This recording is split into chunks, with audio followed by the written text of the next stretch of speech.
You know, I wasn't planning on becoming a content creator that does weekly chapter updates and reviews, but if we keep getting thrown curveballs like this, I just might. And if you like that idea, please leave a like and comment saying so. Hello, this is Moonlight150 from A Slice of Gaming, here to give the latest update on the 100 Girlfriends manga. That being Chapter 168, Rentoro's Snapshot Swap Party. I'm here to break down and hypothesize with the community on what is just going on. We'll start with a general overview of what happens in the chapter, and then move on from there. Though this video will be immediately outdated by the chapter next week, why am I even doing this? Starting right at the top of the chapter, everything seems to be status quo for your standard misadventure chapter on the school rooftop. Rentaro is out helping a teacher after school, so the girlfriends decide to have some fun before he shows up. Apparently Google Glass was a bigger success in this universe than our own because Sahari has given everyone glasses that takes pictures, and have transformed the pictures that they have taken into basically trading cards, and everyone begins to show off the ones they have. But hold on a second. There seems to be an imposter among us. Immediately upon the second page, fans who have been paying attention will immediately catch on to something that wasn't there before. A new character. Yes, this new girl stands out with her almost goth-like appearance, donning an almost all-black getup with a long-sleeve sweater, black fingernails, and black hair with highlights that have been given loops a la Katara from Last Airbender, and apparently buck teeth? Giving off this rabbit vibe in her design, with the hair loops looking like rabbit ears, the buck teeth like I mentioned, and if you look closely on some shots, you can see bunny earrings and what looks to be either rabbit prints on her sweater or maybe a plush that is stuffed in her pocket. Hard to say from the little we see of it.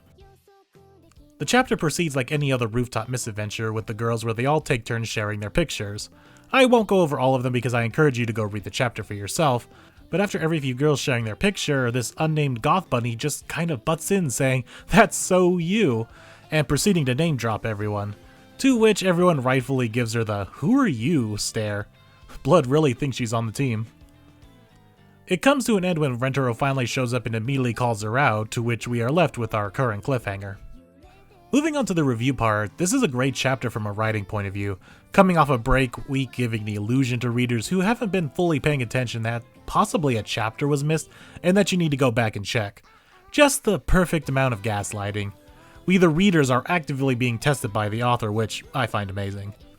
One negative I will give the chapter though, I think the payoff joke at the end where everyone suddenly breathes a sigh of relief that they haven't forgotten someone would have been better if not every single character did that "just who are you" stare. I think most people caught on by the second or third time it happens. For me, it was with Iku. Now to the most interesting parts, theories. The most straightforward one is that she is some kind of stalker or fangirl who has been following Rentaro and the family for some time now, given by her knowledge of everyone's name and their personality quirks. But this begs the question, why?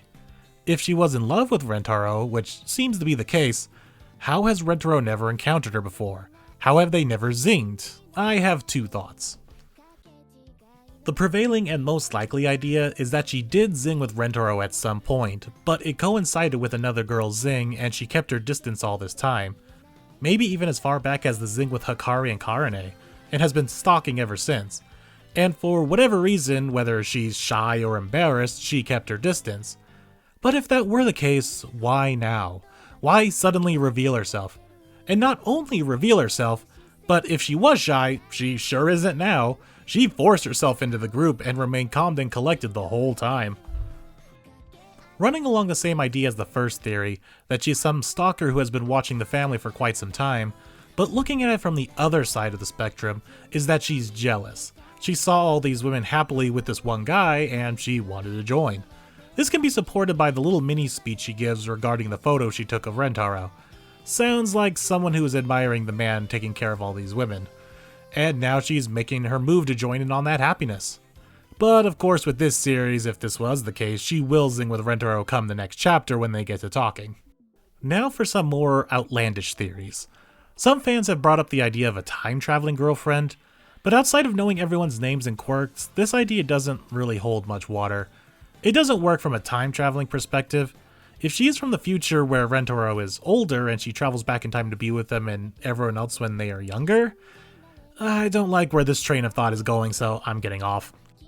Our final one is just as outlandish as the time traveler girlfriend, but one that has a bit more merit to it. Fans for a while have had the idea that Rentaro at some point will get some kind of goddess girlfriend. And honestly, it's not as far-fetched as you think. The fact we have had two godlike beings in this series means they will probably be a staple of some kind going forward. So what's to say a goddess of some kind becomes destined to be one of his girlfriends? We have Hahari to enable any kind of misadventure, making money a non-issue. We have Kasuri and her drugs to make wild sciencey adventures a non-issue. So what's to say we get a magical goddess girlfriend at some point to make magical misadventures a non-issue?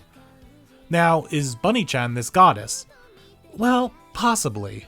Her obvious rabbit motif is kind of sus. No other character has had such a heavy-handed theme in their design. So what would be the point of it? Rabbits are not stereotypically shy or stalkerish. Skittish, sure, but I wouldn't say shy. So it can't play into that part of her personality. But you know what it does connect to? The moon. Rabbits have connections to the moon in many mythologies such as Mayan, Chinese, Egyptian, Greek, and yes, even Japanese. With Japanese specifically having an old folktale of the man in the moon being emotionally moved by a rabbit after it sacrifices itself by throwing itself into a fire to feed him. So much so that it is said that if you were to look up at the moon at night, you can see a rabbit preparing mochi in memory of that rabbit that was done by the man in the moon. So is Bunny-chan some kind of moon goddess who has been watching over the family for a while now, and is making her move to join in out of jealousy? Guess we'll just have to wait a week to find out. And that's about it. I gotta say, I love that even after 168 chapters and a somewhat set formula, this series is still able to throw in some curveballs. Hope you all enjoyed and are looking forward to the answers like I am. Should I continue this quickie review miniseries? Let me know in the comments below.